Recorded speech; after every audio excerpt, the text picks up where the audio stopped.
So this brings us to a total impossible juncture, which is to try to make sense in perspective science as to what the nature is of human nature. You know, on a certain level, the nature of our nature is not to be particularly constrained by our nature.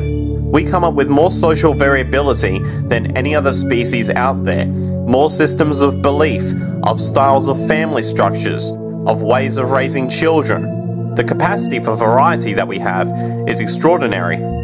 In a society which is predicated on competition and really very often the ruthless exploitation of one human being by another, the profiteering off of other people's problems and very often the creation of problems for the purpose of profiteering, the ruling ideology will very often justify that behaviour by appeals to some fundamental and unalterable human nature.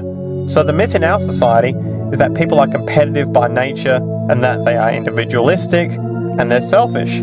The real reality is quite the opposite. We have certain human needs.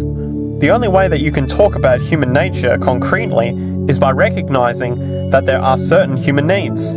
We have a human need for companionship and for close contact, to be loved, to be attached to be accepted, to be seen, to be received for who we are.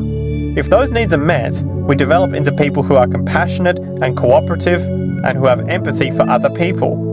So the opposite that we often see in our society is in fact a distortion of human nature, precisely because so few people have their needs met.